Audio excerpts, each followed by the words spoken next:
Welcome to That Britain Movie Reviewer, your go-to destination for honest, thought-provoking, and entertaining movie reviews from a British perspective.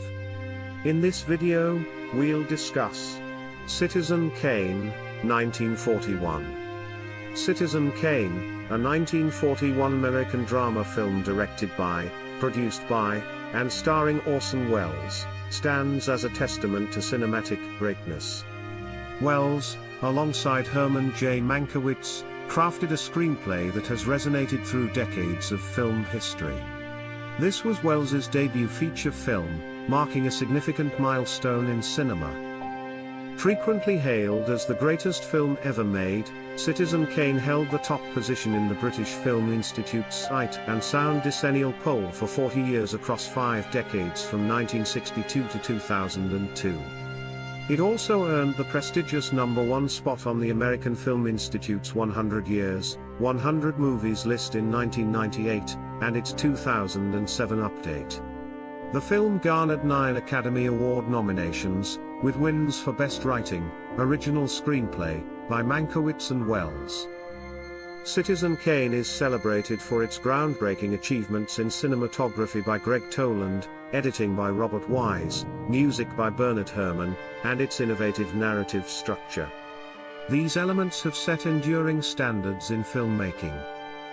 The quasi-biographical narrative delves into the life and legacy of Charles Foster Kane, portrayed by Welles, a character inspired by prominent American media figures and Chicago tycoons. Upon release, the film faced controversy, notably from William Randolph Hearst, who banned any mention of it in his newspapers. Orson Welles' journey to Hollywood, following the success of Mercury Theatre and the infamous 1938 radio broadcast The War of the Worlds, led to his groundbreaking contract with RKO Pictures. Despite initial box office challenges, Citizen Kane regained prominence thanks to acclaim from influential critics like André Bazin and a re-release in 1956. Honored with selection by the Library of Congress for preservation in the National Film Registry, Citizen Kane continues to captivate audiences and critics alike. As Roger Ebert eloquently put it, its surface is as much fun as any movie ever made. Its depths surpass understanding. Through meticulous analysis and repeated viewings, its enigmatic power remains undiminished. In the sprawling mansion of Xanadu, nestled within a grand estate in Florida, the elderly Charles Foster Kane lies on his deathbed clutching a snow globe, his final utterance, "Rosebud," lingering in the air as he passes away. His death sparks a global sensation, prompting a newsreel obituary that recounts the life of Kane, a titan of industry and media mogul of immense wealth.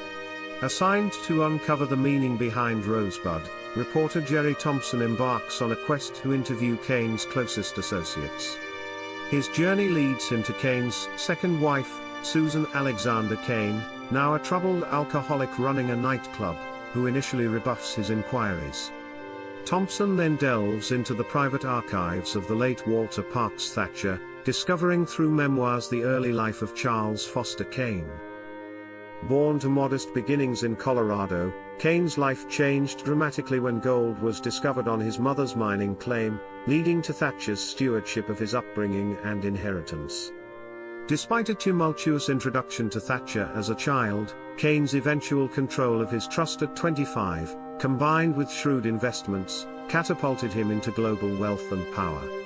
His acquisition of the New York Inquirer and pioneering yellow journalism further cemented his influence. Thompson's interviews uncover deeper layers of Kane's persona through figures like Mr. Bernstein, Kane's loyal business manager, and Jedediah Leland, his estranged best friend.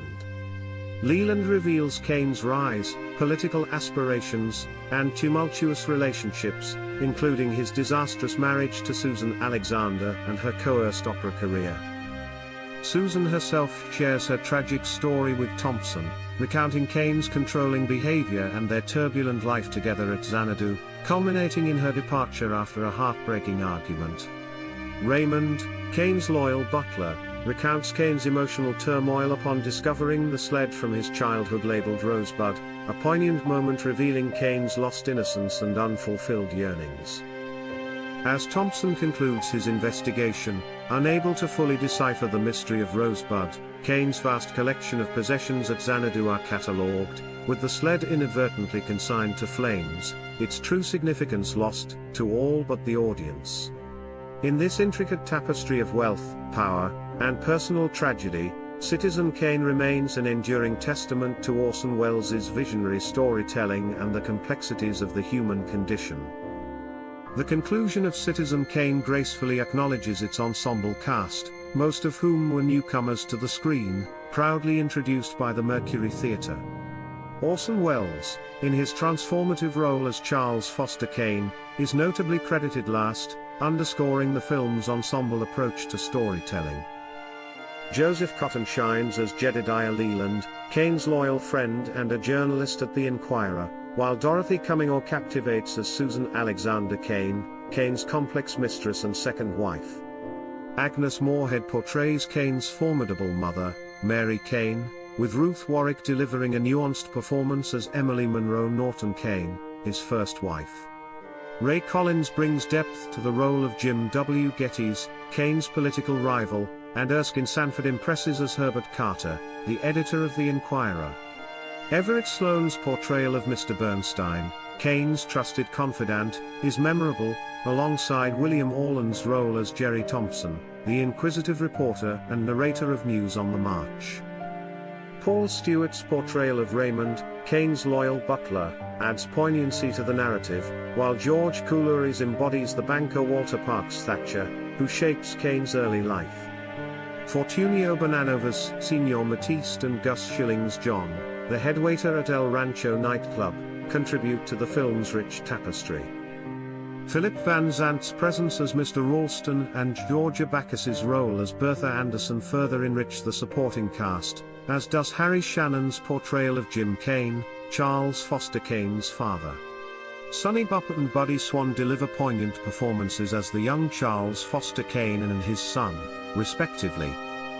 Beyond the principal cast, Charles Bennett appears as the entertainer at the Enquirer party, while Greg Toland, the cinematographer, makes a cameo as an interviewer in the News on the March newsreel.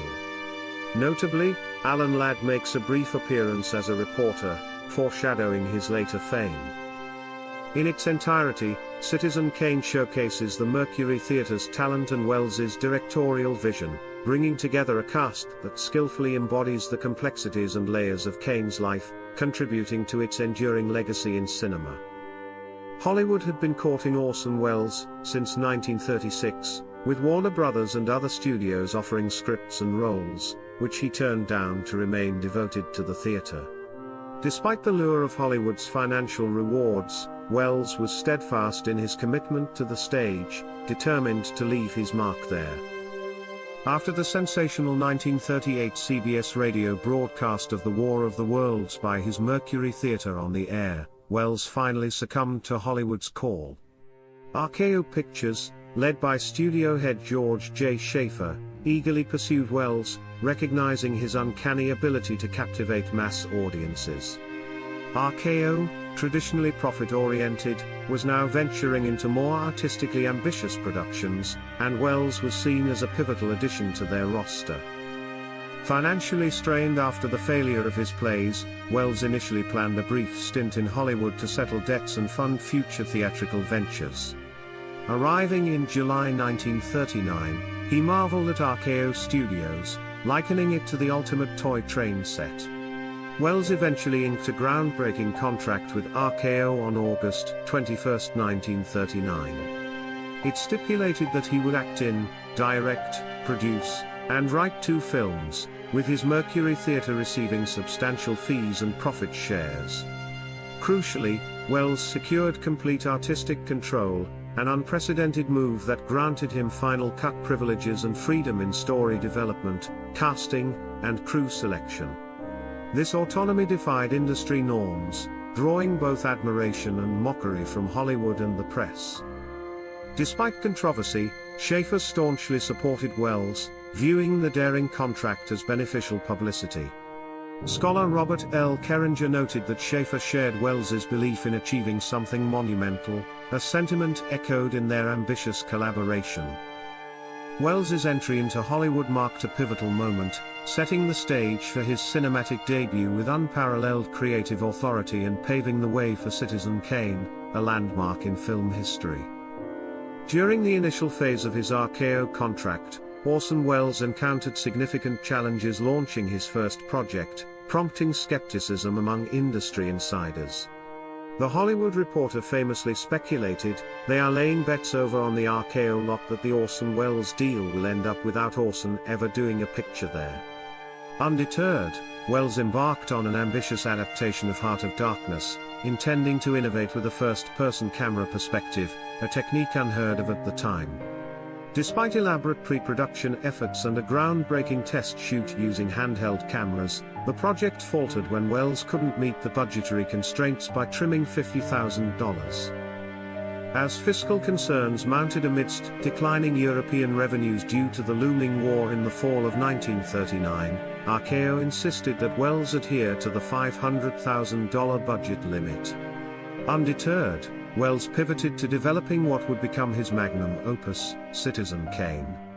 Recognizing the script's complexity and time requirements, Welles proposed to RKO that he concurrently work on a lighter political thriller, The Smiler with a Knife, based on Cecil Day-Lewis's novel. When this project stalled in December 1939, Welles collaborated with screenwriter Herman J. Mankiewicz, known for his Mercury Radio scripts, to brainstorm alternative storylines. Biographer Richard Merriman vividly captured the creative dynamic between Welles and Mankiewicz, arguing, inventing, discarding, these two powerful, headstrong, dazzlingly articulate personalities thrashed toward Kane. This period of intense collaboration and innovation laid the foundation for Citizen Kane, a film that would redefine cinematic storytelling and secure Wells's legacy in Hollywood history. One enduring debate surrounding Citizen Kane has centered on the screenplay's authorship. Orson Welles initiated the project in collaboration with screenwriter Herman J. Mankiewicz, who had been writing for Wells's CBS radio series, The Campbell Playhouse. Mankiewicz drew from his personal acquaintance with William Randolph Hearst, whom he grew to despise after being ostracized from Hearst's social circle. In February 1940, Welles provided Mankiewicz with extensive notes and contracted him to draft the screenplay's initial version under the oversight of John Houseman, Wells's former Mercury Theatre partner. Reflecting on the process, Welles remarked, "I left him on his own finally, because we'd started to waste too much time haggling." So, after mutual agreements on storyline and character, Mank went off with Houseman, and did his version, while I stayed in Hollywood and wrote mine. Welles then extensively restructured and condensed both drafts, adding his own scenes and adaptations. Critics within the industry accused Welles of downplaying Mankiewicz's role, to which Welles responded, "At the end, naturally, I was the one making the picture, after all, who had to make the decisions. I used what I wanted of Manx and, rightly or wrongly, kept what I liked of my own." Despite Mankiewicz's significant contributions, contractual terms designated him as a script doctor, initially denying him screen credit. As the film's release approached, Mankiewicz sought credit for his work, leading to disputes and threats of public exposure. Ultimately, in January 1941, RKO Pictures officially credited both Mankiewicz and Welles for the screenplay, listing Welles first and Mankiewicz second, a decision facilitated by Welles himself. The contentious issue of authorship was reignited in 1971 by Pauline Kael's influential essay Raising Kane, published in The New Yorker and later expanded into a book. While Kael's critique sparked controversy and affected Wells's reputation, subsequent studies, notably Robert L. Keringer's meticulously researched essay The Scripts of Citizen Kane in 1978, provided detailed analysis from RKO's script records.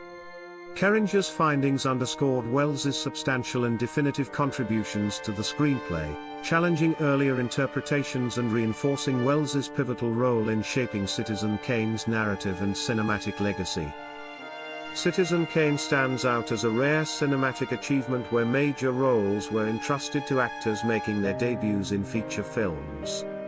10 of these talents were Mercury actors, part of the skilled repertory company assembled by Orson Welles for the Mercury Theatre, a company he co-founded with John Houseman in 1937. According to biographer Charles Hyam, Welles had a penchant for utilizing these Mercury players, launching several of them into successful movie careers. Among those making their feature film debuts were William Orland, Ray Collins, Joseph Cotton, Agnes Moorehead, Erskine Sanford, Everett Sloane, Paul Stewart, and Welles himself. Despite their lack of prior film experience, some cast members were already familiar to audiences. Joseph Cotton had recently gained acclaim on Broadway in The Philadelphia Story alongside Katharine Hepburn, while Everett Sloane had a notable presence on the radio in The Goldbergs. George Coulouris, another Mercury actor, was well known in theatrical circles in both New York and London. Not all members of the cast came from the Mercury players. Dorothy Cummingore, previously known in films as Linda Winters, since 1934, was cast by Welles as Susan Alexander Kane on the recommendation of Charlie Chaplin.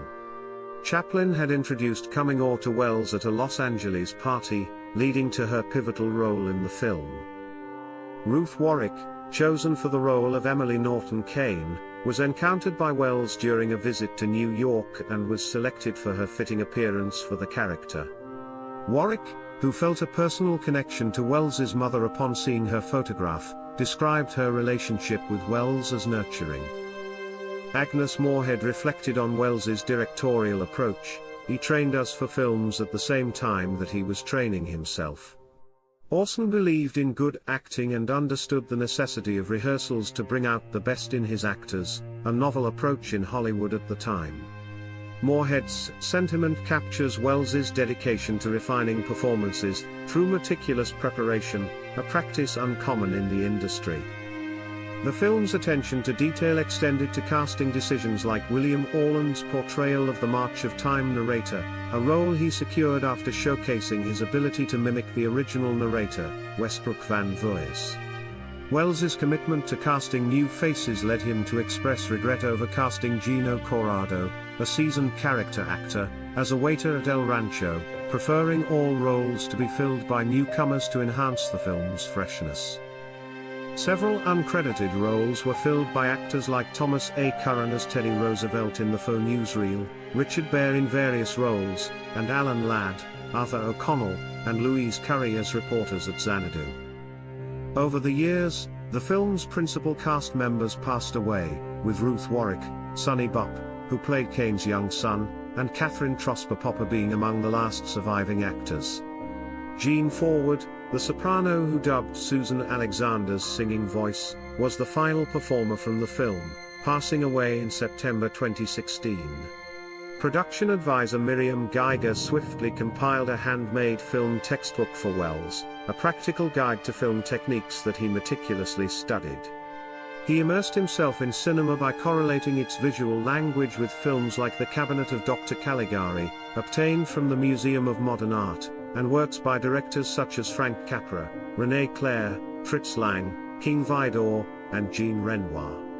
However, the film that truly captivated his attention was John Ford's Stagecoach, which he viewed an impressive 40 times. "The first day I ever walked onto a set was my first day as a director," Welles recalled. "I'd learned whatever I knew in the projection room, from Ford. After dinner every night for about a month, I'd run Stagecoach, often with some different technician or department head from the studio, and ask questions. How was this done? Why was this done? It was like going to school."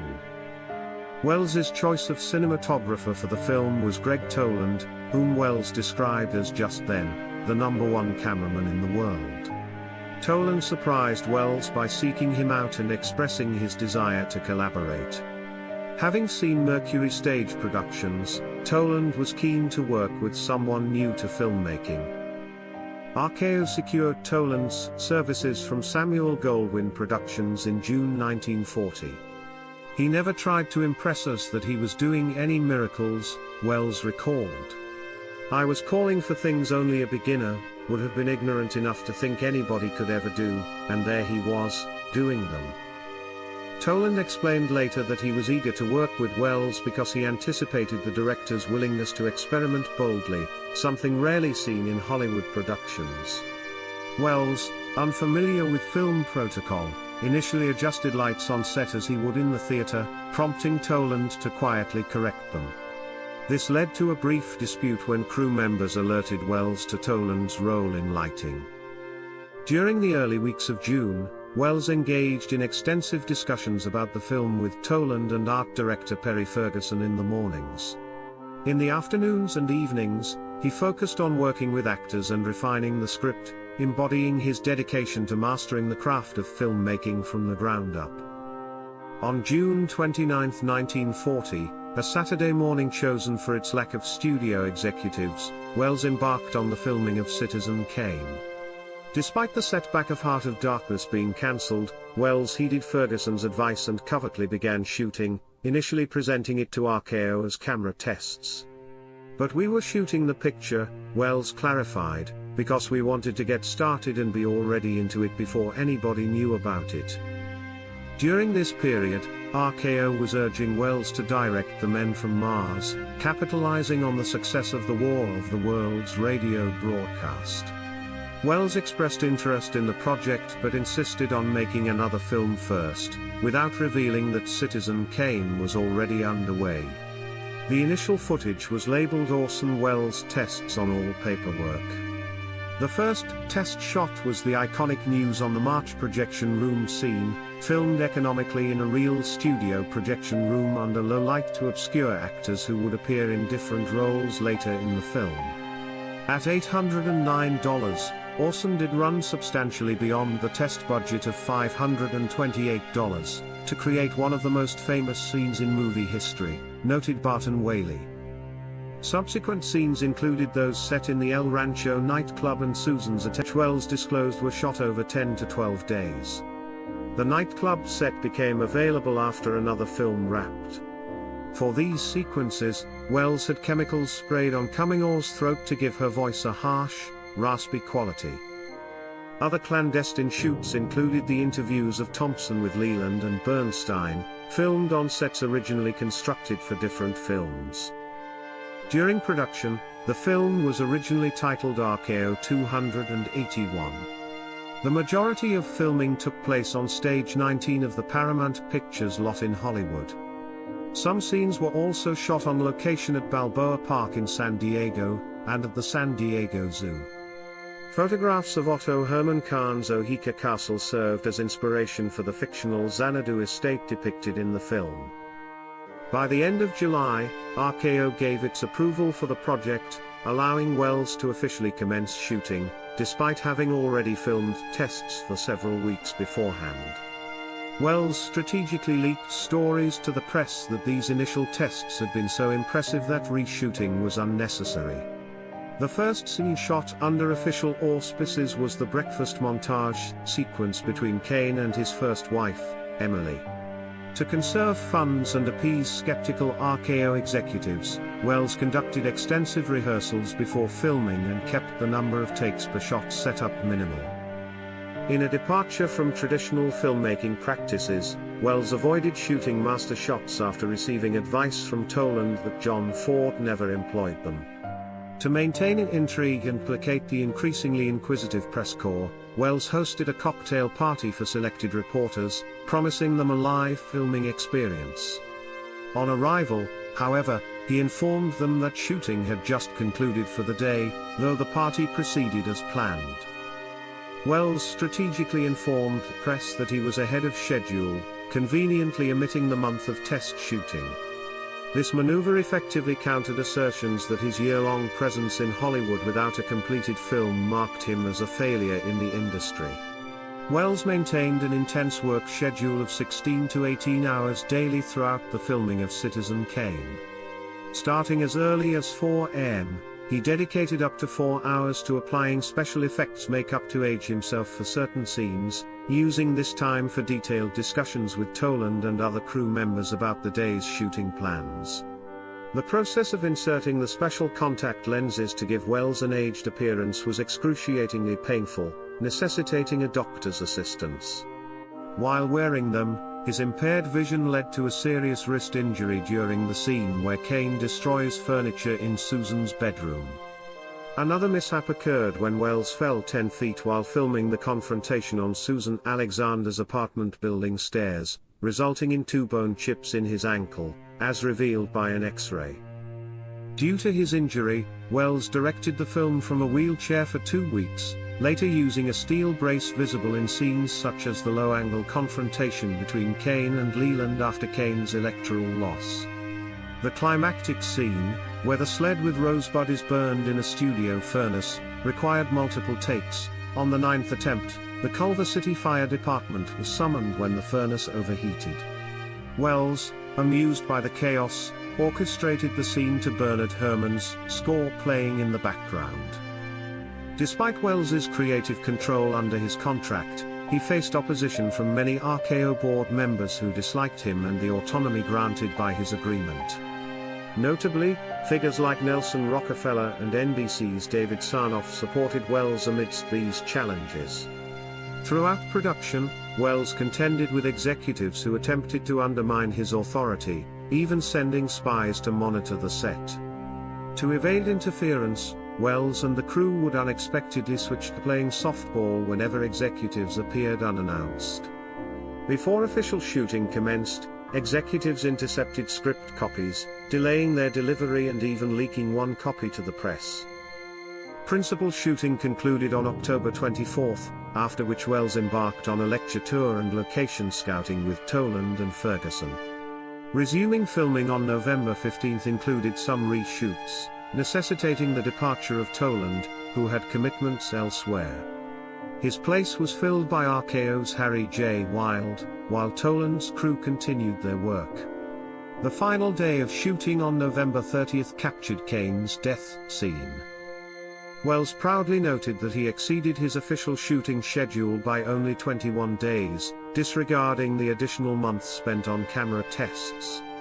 Despite an estimated budget of $723,800, RKO records indicate that Citizen Kane ultimately cost $839,727 to produce.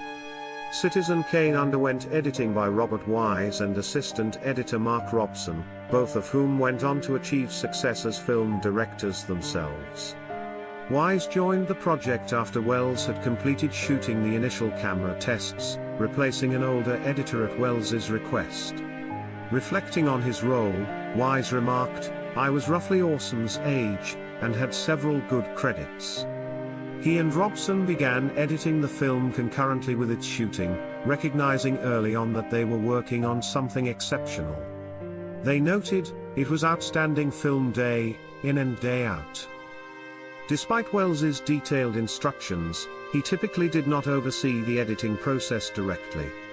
The film was meticulously planned, shot intentionally to facilitate specific post-production techniques like slow dissolves. The editing was straightforward due to the limited coverage, with Wells and Toland essentially editing in camera, providing few alternatives for assembly.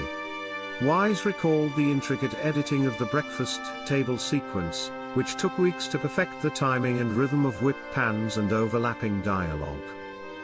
The News on the March sequence was edited by RKO's newsreel division to lend authenticity, incorporating stock footage from Pathé News and the General Film Library. During post-production, Wells collaborated with special effects artist Linwood G. Dunn to enhance certain scenes using an optical printer, refining footage that did not initially meet his standards. While Wells quickly approved of Wise's editing work, he demanded multiple revisions from Dunn and post-production audio engineer James G. Stewart until he was satisfied. Wells enlisted Bernard Herrmann to compose the film's score, deviating from the typical Hollywood practice of rushed scoring soon after filming. Herrmann was given 12 weeks to meticulously craft the music, allowing him to orchestrate and conduct the score himself. He composed complete musical pieces for montages, and Wells edited scenes to align with their musical timing and emotional resonance. Film scholars and historians regard Citizen Kane as Orson Welles' ambitious endeavor to forge a distinctive cinematic style by synthesizing diverse influences. Interestingly, Welles himself admitted that his passion for cinema blossomed only upon embarking on this project. When questioned about his audacity as a first-time director to undertake a film so radically different from contemporary norms, Welles famously replied, "Ignorance, ignorance, sheer ignorance, you know there's no confidence to equal it. It's only when you know something about a profession, I think, that you're timid or careful." David Bordwell argues against the tendency to overly venerate Citizen Kane solely for its technical innovations. According to Bordwell, while the film did not originate techniques such as deep focus cinematography, shots of ceilings, chiaroscuro lighting, and temporal jump cuts, many of these stylistic elements had been previously explored in German expressionist films of the 1920s, like The Cabinet of Dr. Caligari. Bordwell contends that Citizen Kane's achievement lies in integrating and refining these techniques within a single film, thereby advancing the medium as a whole. In a notable interview from 1948, D. W. Griffith praised Citizen Kane, acknowledging its incorporation of ideas from his own work. However, criticism of the film's cinematic innovations dates back as early as 1946, when French historian Georges Sadoul characterized it as a compendium of old techniques. Sadoul cited precedents such as the Lumiere brothers' compositions using both foreground and background, Georges Méliès's special effects, Erich von Stroheim's shots of ceilings in Greed, and Ziga Vertov's newsreel montages. In defense of the film, French critic André Bazin countered Sadoul's claims, arguing that while Citizen Kane may not have introduced these cinematic devices, it imbued them with new meaning and context. Bazin disputed comparisons to Lumiere's cinematography, highlighting Welles's use of advanced lenses. He acknowledged similarities to earlier works like The 49th Parallel and The Power and the Glory, but asserted that Welles should be credited with elevating these techniques to depict a heightened reality. Bordwell, however, questioned some of Bazin's views, particularly regarding the film's use of special effects, which he believed contradicted Bazin's cinematic theories. Nonetheless, both critics recognized Citizen Kane's profound impact on the art of filmmaking, solidifying its status as a groundbreaking work that reshaped cinematic storytelling and technique. Citizen Kane boldly departs from the conventional linear narrative structure by recounting Charles Foster Kane's life entirely through flashbacks from multiple perspectives, often narrated by his aged and unreliable associates, an approach akin to the unreliable narrator in literature. Orson Welles challenges the Hollywood norm of a single storyteller by employing various narrators to weave together Kane's complex life story, a technique unprecedented in its time. Each narrator unveils a distinct facet of Kane's life, their stories interweaving to paint a nuanced portrait of an enigmatic man who elicits more questions than answers about his character. For instance, the film's newsreel footage paradoxically portrays Kane as both a communist and a fascist, further complicating the audience's understanding of his motives and beliefs. While flashbacks had been utilized in earlier films like The Power and the Glory, 1933, none delved as deeply into this narrative device as Citizen Kane. The character of Thompson, the reporter investigating Kane's life, serves as a surrogate for the audience, probing Kane's associates and piecing together the fragments of his existence.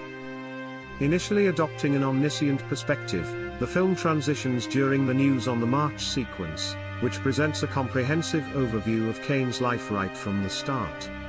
This departure from traditional suspense leaves viewers pondering not how the story ends, but rather why Kane's life unfolds as it does, especially in pursuit of deciphering the meaning behind Rosebud.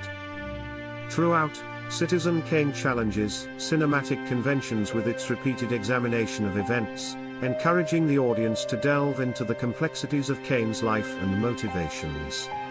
Ultimately, in the final scene, the film returns to its omniscient viewpoint, revealing the long-awaited revelation of Rosebud exclusively to the audience, a masterstroke that underscores Welles's innovative narrative prowess and enduring cinematic legacy. The most groundbreaking technical achievement in Citizen Kane is its extensive use of deep focus photography, a technique where both foreground and background elements remain distinctly sharp. Cinematographer Greg Toland achieved this through innovative use of lenses and lighting, marking a significant advancement in motion picture photography. Toland elaborated on this achievement in Theatre Arts magazine, highlighting the capabilities of modern speed film. In recent years, advancements in motion picture photography have been scarce, but occasionally a breakthrough enhances this art.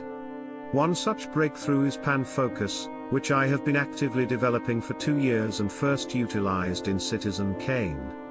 With pan focus, action can be captured ranging from 18 inches to over 200 feet from the camera lens, rendering extreme foreground and background elements in sharp detail.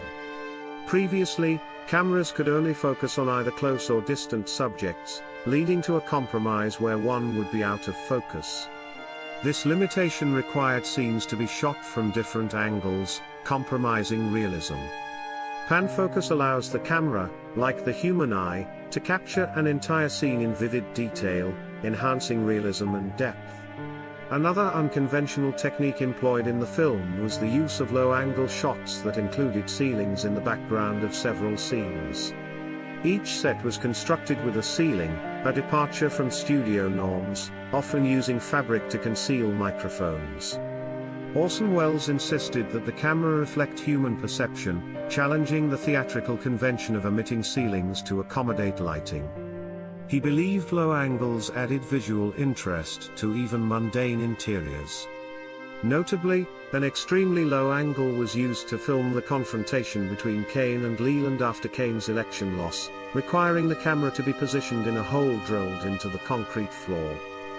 Welles acknowledged Toland's contribution by sharing a title card with him in the credits, underscoring his immense respect. "It's impossible to overstate how much I owe to Greg," Welles remarked. He was truly exceptional. Welles went further to declare Toland as the greatest cinematographer who ever existed, a testament to the pivotal role Toland played in bringing Citizen Kane's visual innovations to life. Citizen Kane's sound was initially recorded by Bailey Fessler and later refined in post-production by audio engineer James G. Stewart, both seasoned in radio broadcasting. Stewart noted that Hollywood's sound norms rarely saw deviation, but Welles's insistence allowed for experimentation beyond convention. Despite its reputation for a sophisticated soundtrack, much of the audio in Citizen Kane remained true to its original recordings by Fessler, without extensive manipulation. Welles adapted radio techniques like overlapping dialogue, notably in complex scenes such as the ensemble singing of "Oh, Mr. Kane," which required meticulous mixing of multiple soundtracks. He employed various sound perspectives to convey spatial depth, particularly evident in Xanadu scenes where characters converse across significant distances. In post-production, Welles further explored sound manipulation, crafting audio montages and eschewing RKO's standard sound effects library in favor of personally created effects. One notable radio technique Welles employed was the lightning mix, linking montage sequences through a rapid succession of related sounds or phrases. For instance, Kane's rapid aging from a child to a young man is seamlessly conveyed through Thatcher's dialogue continuity over a 15-year span. Francois Truffaut praised Kane as a pioneering film that effectively integrated radio techniques into cinema, particularly in its masterful use of music. Cedric Belfrage of The Clipper similarly lauded its sound design as among the film's most memorable attributes. The film's sound production cost exceeded its budget estimates, underscoring the meticulous effort invested in achieving its distinctive auditory landscape. The makeup for Citizen Kane was meticulously crafted by Morris Siderman, 1907 to 1989, a junior member of RKO's makeup department, who had not yet been accepted into the union but was entrusted with the principal actors nonetheless. Known for his inventive techniques and precise craftsmanship, Siderman impressed Welles during an early encounter in RKO's makeup lab, where he had set up his own workspace. Sideman's approach to aging the characters involved creating plaster casts of each actor's face and sculpting them with white modeling clay to achieve natural expressions. He developed a custom-made soft plastic material for these prosthetic pieces, meticulously painted to match the actors' skin tones and complemented with appropriate wigs. Each day before filming, Sideman applied these pliable prosthetics directly to the actors' faces, starting with a red plastic base that enhanced warmth on panchromatic film. Layers of liquid grease paint and translucent talcum powder followed, with details like skin pores achieved through innovative techniques such as stippling with an orange peel negative cast. Wells, known for his early morning presence on set, underwent up to 3.5 hours of makeup application for the aged Kane appearance, which included prosthetics for his shoulders, breast, and stomach. Sideman's attention to detail extended to crafting wigs over flexible skull covers and meticulously inserting Kane's moustache hair by hair for natural variation. For the actor's eyes, Sideman created scleral lenses to diminish brightness, a process that required meticulous fitting and aging through painted phases. One of Sideman's notable achievements was the breakfast montage sequence, shot in a single day but spanning Kane's transformation over 12 years, showcasing the continuity and realism of his makeup artistry. Sideman's collaboration with Charles Wright on the wigs and prosthetics not only transformed Wells physically but also contributed to the film's visual authenticity and character depth, marking his contribution as integral to the cinematic legacy of Citizen Kane. In a decisive move against studio conventions, Orson Welles ensured that Morris Sideman, despite being an apprentice and not officially recognized by RKO's makeup department head Mel Burns, received due acknowledgement for his exceptional contributions to Citizen Kane. When Burns refused to share credit with Sideman, Welles boldly declared that there would be no makeup credit at all. Welles went further, publicly expressing his gratitude in a prominent advertisement in the Los Angeles newspaper. "Thanks to everybody, WHO gets screen credit for Citizen Kane. And thanks to those who don't. To all the actors, the crew, the office, the musicians, everybody. And particularly to Morris Sideman, the best makeup man in the world." This statement not only recognized Sideman's unparalleled skill but also underscored Welles's commitment to acknowledging all contributors, regardless of industry norms or hierarchical restrictions within the studio system. Although credited as an assistant, Perry Ferguson undertook the pivotal role of art director for Citizen Kane, collaborating closely and amicably with Orson Welles throughout the production. Before filming commenced, Welles, along with cinematographer Greg Toland and Ferguson, held frequent meetings to meticulously plan each shot, set design, and prop. Ferguson diligently recorded their discussions and translated them into rough sketches and storyboards for individual scenes. Once approved by Welles, Ferguson crafted miniature models of the sets, allowing Welles and Toland to experiment and refine their vision using a periscope. Ferguson then oversaw the creation of detailed drawings that encompassed the film's set and lighting designs, integral to complementing Toland's groundbreaking cinematography. Originally modeled after Hearst Castle's Great Hall with a blend of Renaissance and Gothic styles, Xanadu's set design underwent adjustments due to budget constraints imposed by RKO. Ferguson's initial elaborate designs, akin to early Cecil B. DeMille productions, were scaled back by a third, to $58,775 in costs, below the industry average at the time. To economize, Welles and Ferguson adapted scenes originally set in Xanadu's living room to fit the Great Hall, repurposing existing elements like a staircase at no extra expense. Reflecting on budget limitations, Ferguson remarked, "Very often, as in that much-discussed Xanadu set in Citizen Kane, we can make a foreground piece, a background piece, and imaginative lighting suggests a great deal more on the screen than actually exists on the stage." Despite the film's official count of 81 sets, Ferguson asserted that between 106 and 116 sets were actually built. The art director's meticulous attention extended to designing statues from Kane's collection and crafting sets to facilitate Toland's innovative camera movements. Ceilings were crafted from muslin fabric, and camera boxes were strategically integrated into floors for dynamic low-angle shots. Photographs of Oheka Castle in New York and Ferguson's diverse statue designs enriched the film's visual narrative. Ferguson's commitment to maximizing visual impact within budgetary constraints contributed to Citizen Kane's enduring reputation for cinematic excellence. Although they did not collaborate with Wells again, both Toland and Ferguson continued their successful careers in Hollywood throughout the 1940s. The film's special effects were overseen by RKO Department head Vernon L. Walker, under the innovative direction of Orson Welles. Wells pioneered several cost-effective visual techniques to capture expansive scenes and crowd dynamics. For instance, the Opera House scene, where the camera dramatically ascends to the rafters to reveal the audience's indifference to Susan Alexander Kane's performance, utilized a combination of upward crane shots over the performance scene, miniature models of the upper house, and seamless transitions with curtain wipes. These methods extended to other sequences, enhancing the film's grandeur on a constrained budget, notably in depictions of Xanadu.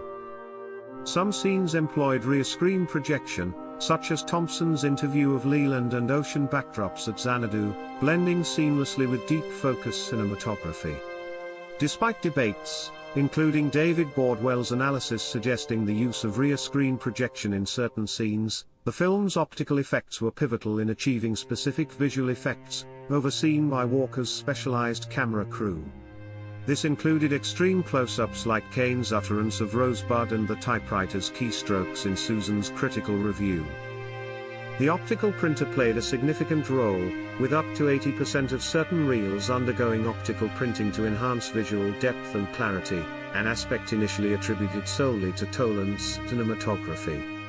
Challenges with the optical printer, such as graininess during zooms like the snow globe scene, prompted Wells to ingeniously superimpose falling snow to mitigate these effects.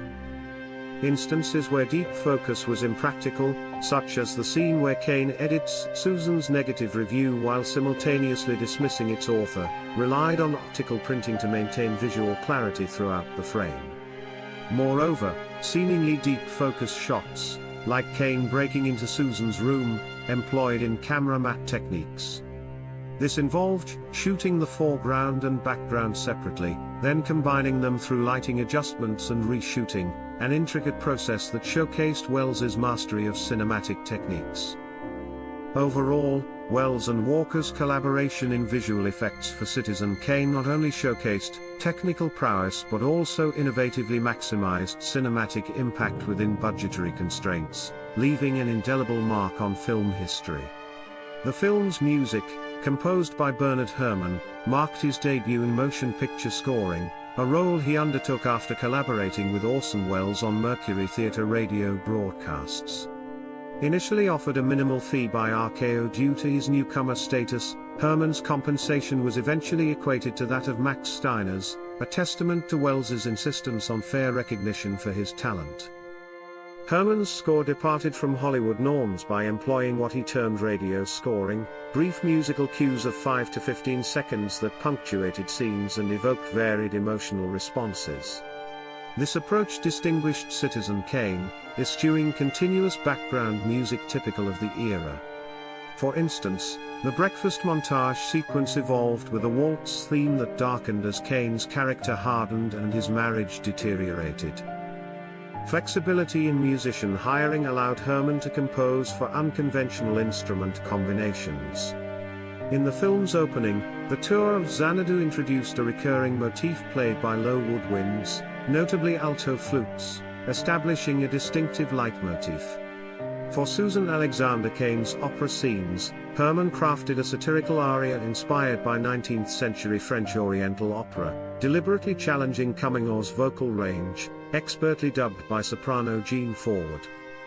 Wells's creative input extended to incorporating existing music like a Poco No, sourced from Mexico, tailored with special lyrics by Herman Ruby. Additionally, in A Miz, a jazz piece by Charlie Barnett, framed Thompson's interview and later the Everglades picnic altercation between Kane and Susan, accompanied by notable musicians including Nat Cole's trio.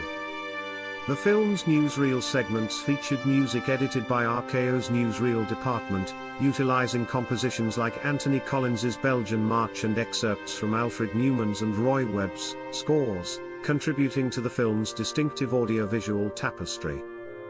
Bernard Herrmann's inaugural film score for Citizen Kane not only established him as a formidable composer but also played a pivotal role in shaping the film's narrative depth and emotional resonance, a sentiment echoed by Welles himself, who credited the score as integral to the film's enduring artistic success. One of the editing techniques employed in Citizen Kane involved montage to compress time and space, utilizing episodic sequences on the same set where characters changed costumes and makeup between cuts. This method created a seamless continuity where subsequent scenes appeared to unfold in the same location but at significantly different times.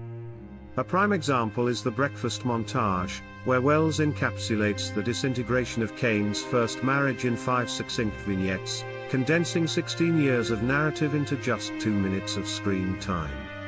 Welles credited the inspiration for this scene to Thornton Wilder's one-act play, The Long Christmas Dinner, which spans 60 years of a family's life through a similar continuous dining table setting.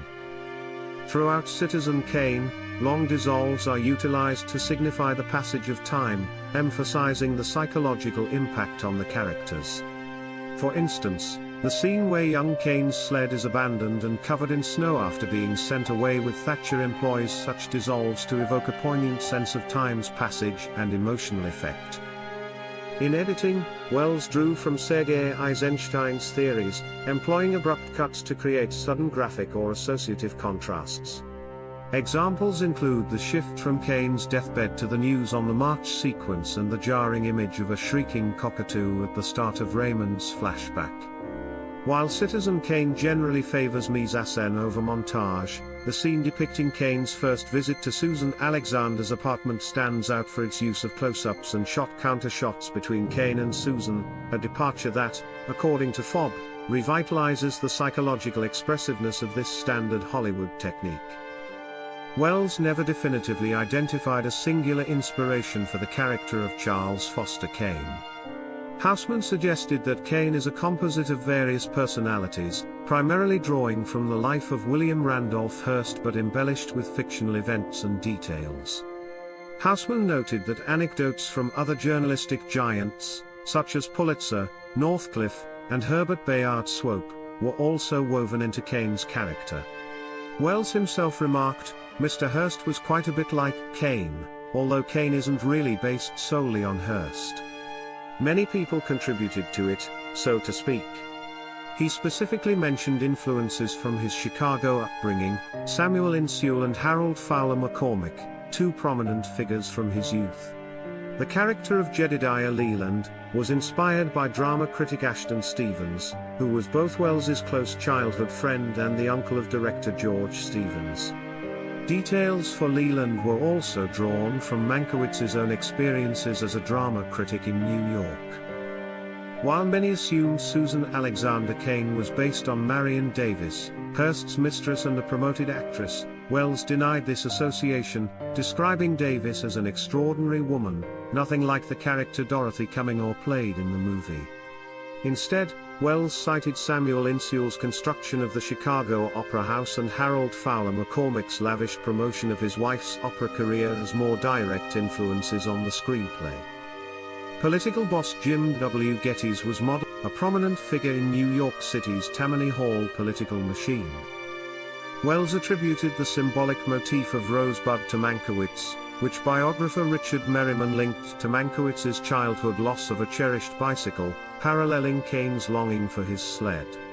Additionally, Mankiewicz himself claimed that Rosebud was derived from the name of a winning racehorse, Old Rosebud, in the 1914 Kentucky Derby, a symbol of his lost youth and estrangement from his family. The opening news on the march sequence satirizes the style of the March of Time, a news documentary series presented in movie theaters by Time Incorporated. Welles, having been part of the uncredited radio company that originally presented the show from 1935 to 1938, used this parody to set the tone for Citizen Kane. Houseman asserted that banker Walter P. Thatcher was loosely based on J.P. Morgan, while Bernstein's name was a nod to Dr. Morris Bernstein, Wells's appointed guardian. Additionally, the portrayal of Bernstein by Everett Sloane was said to have traits reminiscent of Bernard Herrmann, and the character Herbert Carter, editor of The Enquirer, was named in honor of actor Jack Carter.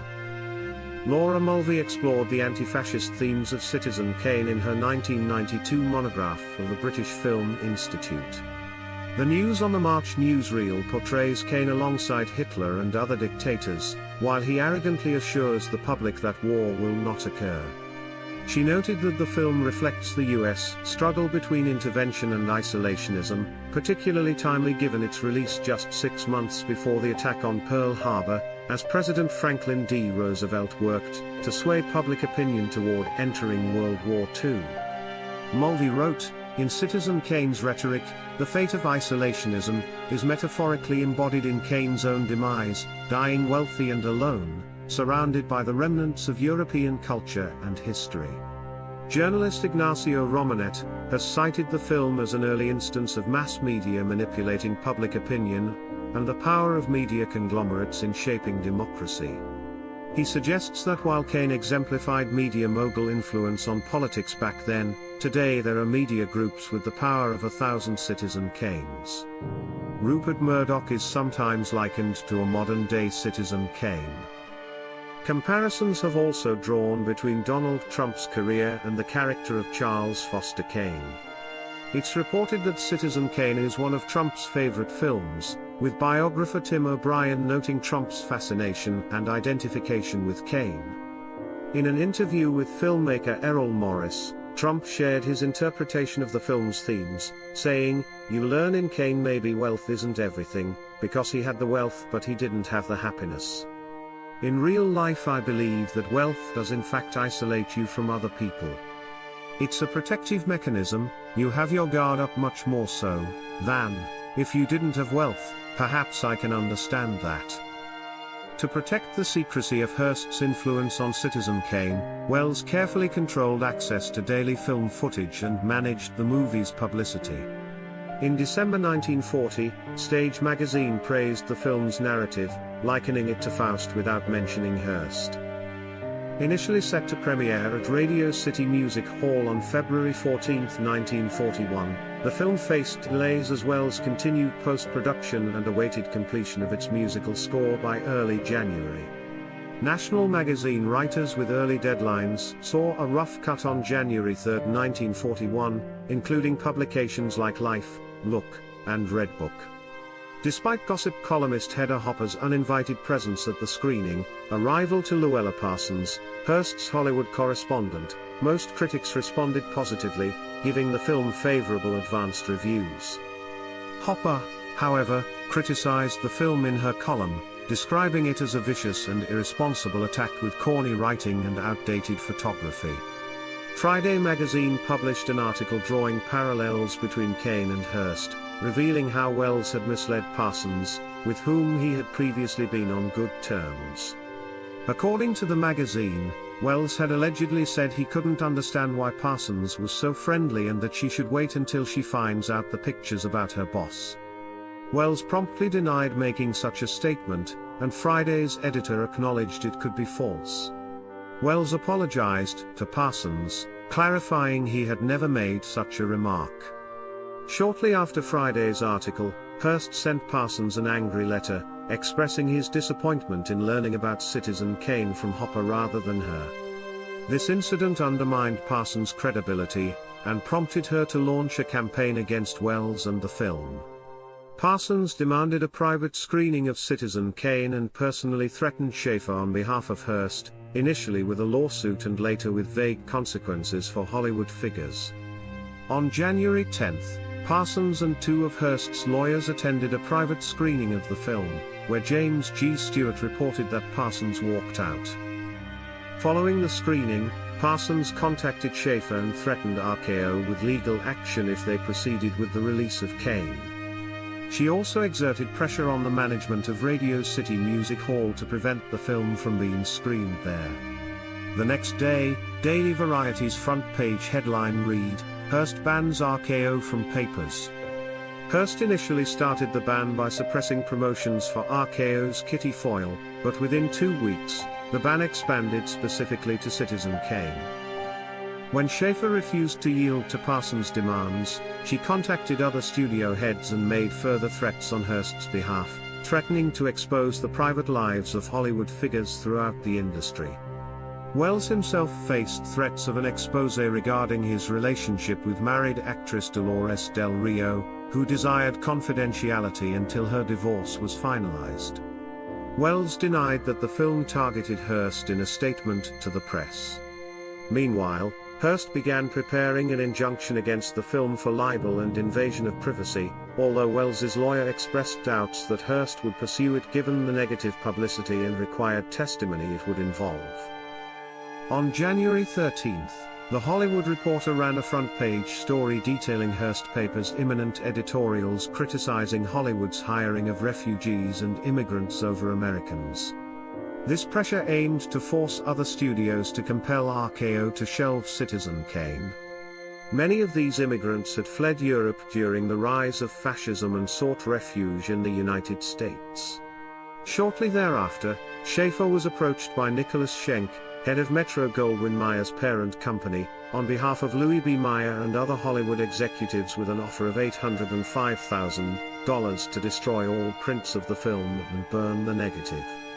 Following reassurance from RKO's legal team, Schaefer announced on January 21 that Citizen Kane would proceed with its scheduled release, accompanied by one of the studio's most extensive promotional campaigns to date. Wells traveled to New York City, where he held a private screening of the film with corporate heads and their lawyers. They agreed to release the film with certain modifications, including the removal or toning down of specific references that might offend Hearst, reducing the running time from 122 minutes to 119 minutes. These adjustments satisfied the corporate lawyers. Now that Citizen Kane was completed, RKO faced the task of promoting it to audiences. Typically, studios would compile a montage of film highlights for a coming attractions trailer, shown shortly before the film's local theater release. However, Citizen Kane's trailer was far from ordinary. It pioneered what is now known as a teaser trailer, designed to intrigue viewers without revealing any actual film footage. Conceived and directed by Wells at Toland's suggestion, the Citizen Kane trailer is unique in that it doesn't feature a single second of the actual film. Instead, it serves as a whimsical pseudo-documentary, offering behind-the-scenes glimpses into the film's production, a concept filmed concurrently with Citizen Kane itself. Shot by staff cameraman Harry Wild, not Toland, the trailer follows Wells as he narrates a tour of the film set, introduces the core cast, and briefly outlines Kane's character. The trailer includes innovative shots, such as one where Everett Sloan appears to run toward the camera, only to reveal it's the reflection in a mirror, a clever visual trick. At the time, trailers usually showcased film footage, making Citizen Kane's approach groundbreaking. Just as the film itself is hailed for its influence, Simon Callow argues that its trailer was equally innovative. He describes it as having great playful charm, functioning almost like an introductory documentary to cinema. Completely original and teasing in nature, the trailer captivates with its unique presentation, showcasing Wells' creativity without showing his face once on screen. Radio City Music Hall's management initially refused to screen Citizen Kane for its premiere. One possible reason was Parsons' threat that the American Weekly would publish a damaging story about the grandfather of RKO stockholder Nelson Rockefeller. Other theater owners were apprehensive about potential libel lawsuits from Hearst and declined to exhibit the film. In March, Wells took a bold step, threatening the RKO board with a lawsuit if they continued to delay the film's release. Schaefer staunchly supported Wells against the board's hesitations. Despite ongoing delays, Wells even offered to purchase the film for $1 million, prompting the studio to finally agree to a release date of May 1. Schaefer managed to secure bookings at a few theaters willing to showcase the film, despite Hearst Papers refusing to accept advertisements. However, RKO's promotional efforts mistakenly billed Citizen Kane as a love story, which did not accurately represent its complex narrative. On May 1, 1941, Citizen Kane premiered at the RKO Palace Theatre on Broadway in New York, followed by openings in Chicago on May 6 and Los Angeles on May 8. Wells later recounted that attendance at the Chicago premiere, which he attended, was disappointingly sparse. Critical reception of Citizen Kane spanned three distinct categories: great, mixed, and negative, with the majority falling into the first. Following its premiere, Bosley Crowther of the New York Times hailed it as almost the most sensational film ever made in Hollywood, praising Wells for his audacious approach and the film's expansive scope and dynamic storytelling. The Washington Post deemed it one of the most significant films in cinematic history, while the Washington Evening Star lauded Wells as a genius for creating a revolutionary biography that was both superbly dramatic and artistically daring. Kate Cameron of New York Daily News praised it as technically superior and deeply interesting, while William Bonell of New York World Telegram called it staggering, and among the greatest achievements in cinema. Time magazine recognized Citizen Kane for its pioneering techniques in storytelling and filmmaking, and Life magazine described it as possessing powerful narrative and innovative cinematography. John C. Mosher of The New Yorker celebrated its fresh cinematic style, noting it as a significant arrival in the world of movies. The Nation's Anthony Bauer applauded its brilliance, highlighting Wells' performance along with those of Cummingor and Cotton. John O'Hara of Newsweek went further, declaring it the best film he had ever seen and Wells as the finest actor in history, a sentiment Wells himself later echoed as the greatest review he had received.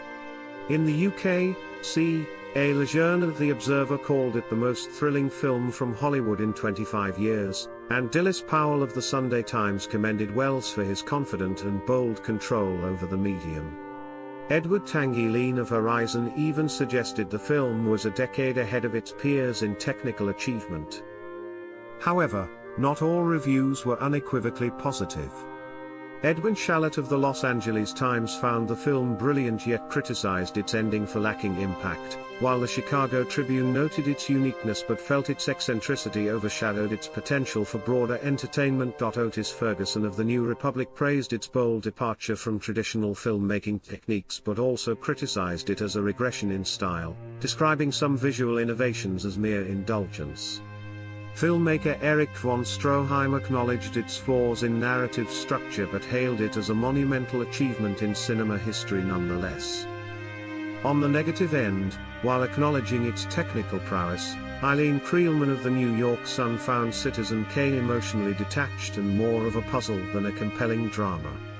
Jorge Luis Borges famously labeled it a labyrinth without a center, foreseeing its historical importance but questioning its lasting appeal.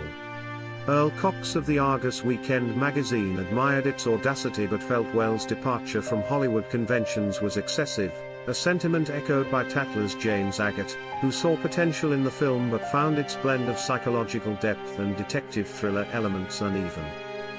Among those unimpressed were W. H. Auden and James Agee, who each had reservations about the film's execution despite recognizing its technical achievements. Even future British star Kenneth Williams, then a teenager, dismissed it in his diary as boshy rot after viewing it in 1942. In sum, while Citizen Kane received its share of mixed and negative reviews, its impact on cinema and storytelling remains profound, with its innovative techniques and narrative complexities continuing to provoke discussion and admiration decades after its release.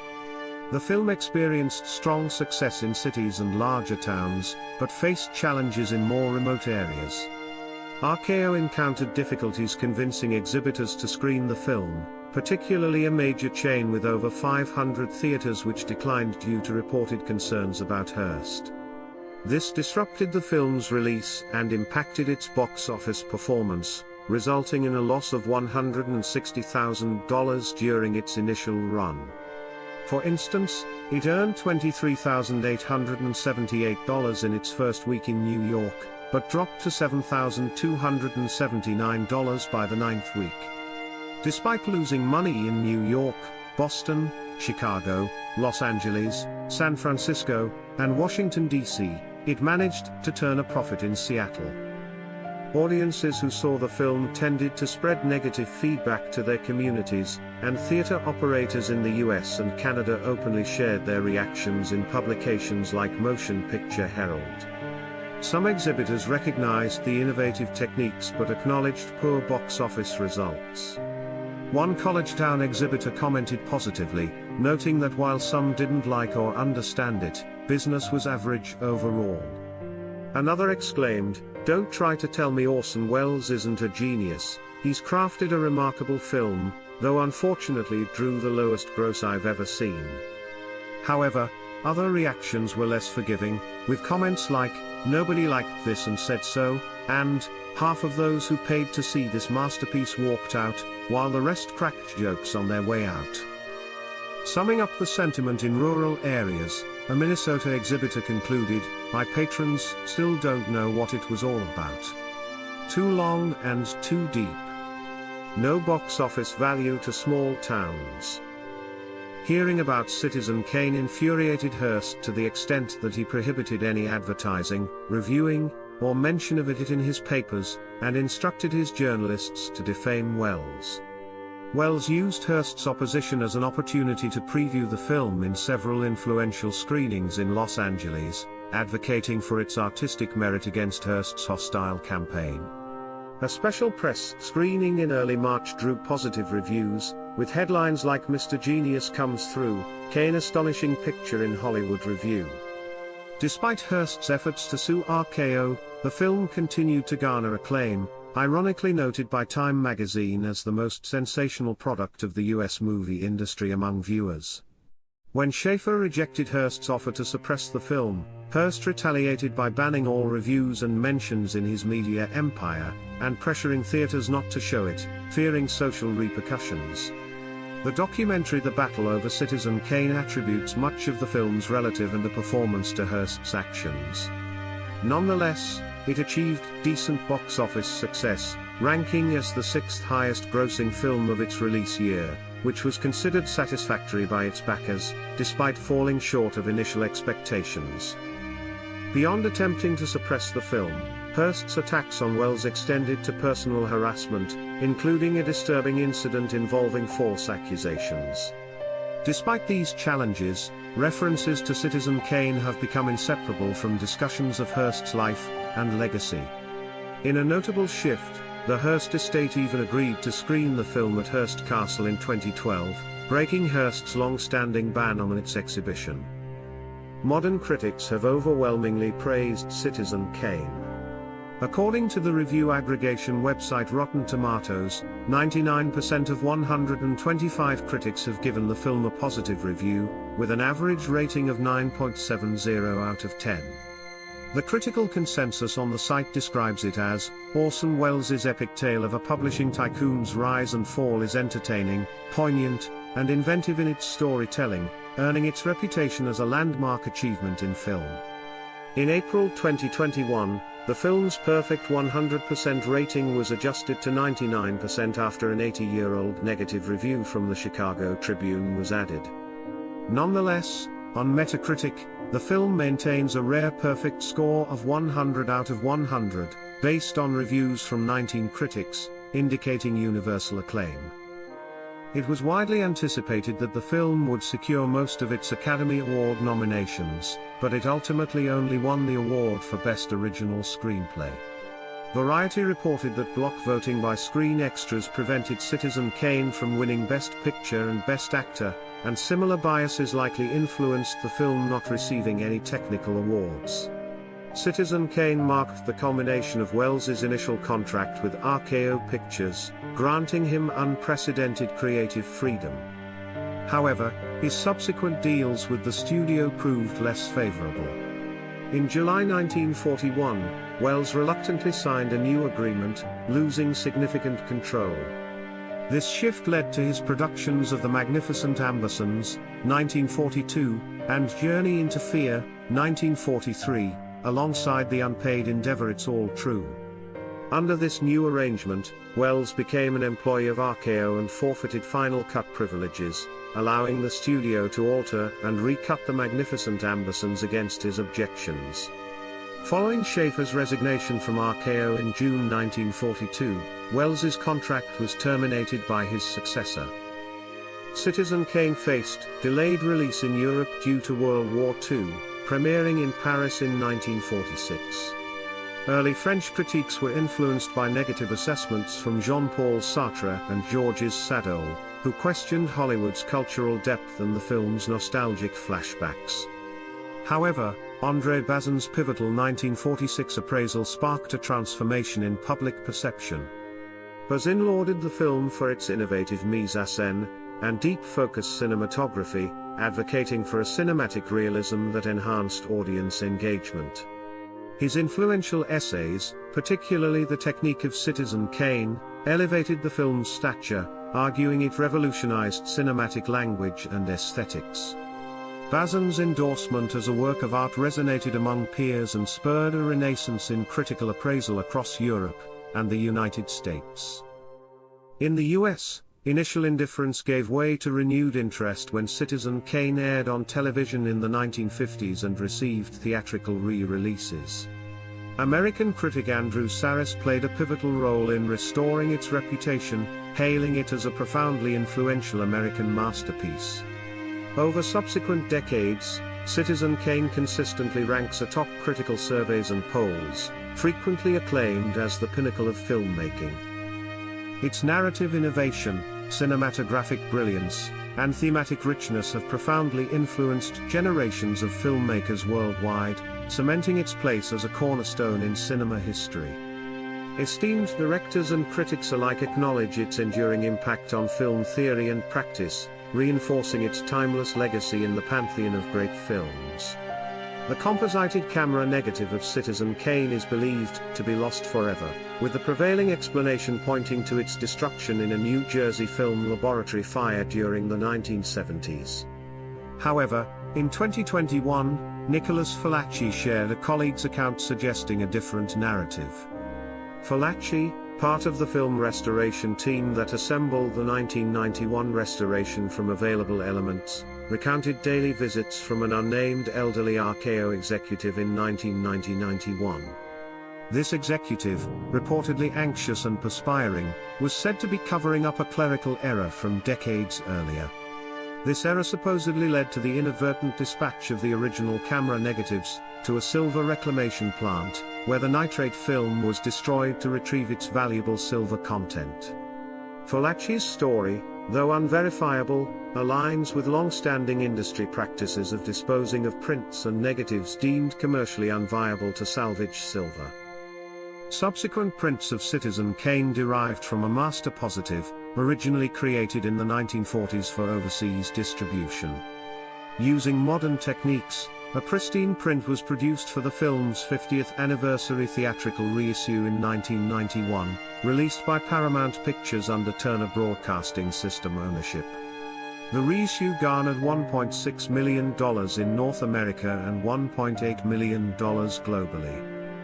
In 1955, RKO sold American television rights to its film library, including Citizen Kane, to C&C Television Corporation. By 1960, United Artists had acquired pre-1959 RKO live-action library television rights. RKO retained non-broadcast television rights to its library. In a pioneering move in 1976, entrepreneur Snuff Garrett secured cassette rights to the RKO library at what was termed a pittance by United Press International. The Nostalgia Merchant, True Media Home Entertainment, released Citizen Kane in 1978. By 1980, the Nostalgia Merchant's 800-title library was generating $2.3 million annually. Garrett recalled the initial skepticism over cassettes, which evolved into a profitable venture, transforming from a hobby to significant business. RKO Home Video issued the film on VHS and Betamax in 1985. The Criterion Collection marked a milestone on December 3, 1984, with Citizen Kane as its inaugural Laserdisc release. Utilizing a fine-grain master positive from the UCLA Film and Television Archive, the edition introduced the concept of audio commentary, initially met with skepticism by Orson Welles himself. Welles cautiously acknowledged its potential for enhancing film education, albeit with reservations about potential misinformation.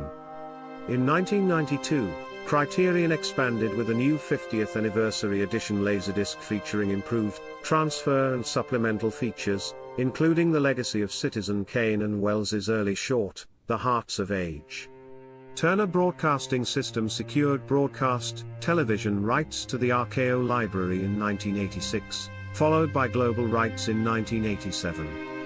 RKO's home video operations were reorganized under Turner Home Entertainment that year. Turner subsequently released a 50th anniversary edition on VHS in 1991, packaged as a collector's edition with the film, the documentary reflections on Citizen Kane, Harlan Lebo's 50th anniversary album, a poster, and a copy of the original script. Time Warner's acquisition of Turner in 1996 saw Warner Home Video absorb Turner Home Entertainment. By 2011, Warner Brothers, a division of Time Warner, held distribution rights to the film. In 2001, Warner Home Video launched a 60th Anniversary Collector's Edition DVD. This two-disc set included commentaries by Roger Ebert and Peter Bogdanovich, alongside a second DVD featuring the Battle Over Citizen Kane documentary, 1999. Simultaneous releases on VHS and DVD drew criticism for overly clean transfers that minimized film texture and grain. Legal disputes emerged in 2003 when Beatrice Welles, daughter of Orson Welles, contested Turner Entertainment's copyright claim, asserting the Welles estate's rights as the legal holder. She argued that Welles's termination of contracts with RKO invalidated Turner's claims. The lawsuit proceeded in 2007, overturning a 2004 decision favoring Turner on video rights issues. A landmark Blu-ray and DVD release arrived in 2011 with the 70th anniversary edition. Praised as the Blu-ray release of the year by the San Francisco Chronicle, it included content from the 2001 Warner Home Video release, plus the Battle Over Citizen Kane DVD. The Ultimate Collector's Edition added a third DVD featuring RKO 281, 1999, a TV movie on the film's creation, along with a hardcover book and a folio of memorabilia. US releases were scanned at 4K resolution from 335mm prints, addressing quality concerns from the 2001 DVD. Global editions aligned with the older transfer until the 75th anniversary edition rectified this in 2016, receiving simultaneous UK and US releases. Criterion announced its first 4K Ultra HD releases on August 11, 2021, unveiling a slate that included Citizen Kane. Released on November 23, 2021, it featured a 4K UHD disc and 3 Blu-ray discs. However, the release was recalled due to contrast issues on the regular Blu-ray after the half-hour mark, resulting in a darker image than intended. This issue did not affect the 4K version. In the 1980s, Citizen Kane emerged as a focal point in the heated debate surrounding the colorization of black and white films. Ted Turner, whose Turner Entertainment Company possessed the RKO library, initially expressed interest in colorizing films, though a spokesperson initially assured that Citizen Kane would remain untouched. However, by July 1988, Turner reversed course, stating, "Citizen Kane. I'm considering colorizing it." Concerns escalated when filmmaker Henry Jaglom revealed that shortly before his death, Orson Welles had pleaded with him, "Don't let Ted Turner deface my movie with his crayons." In February 1989, Turner Entertainment President Roger Meyer announced the cessation of colorization efforts, citing clauses in Welles's 1939 contract with RKO that potentially prohibited such alterations without the Welles estate's consent. Meyer noted the uniqueness of Welles's contract compared to others they had reviewed. Turner had already colorized the final reel of the film before halting the project. A snippet of this colorized, test footage appeared in the 1991 BBC Arena documentary The Complete Citizen Kane. The colorization debate significantly contributed to the passage of the National Film Preservation Act in 1988, establishing the National Film Registry the following year. ABC News anchor Peter Jennings highlighted that a primary motivation behind this legislation was to mandate disclaimers on altered versions of films, such as those colorized or re-edited for television, thus preserving their original artistic integrity.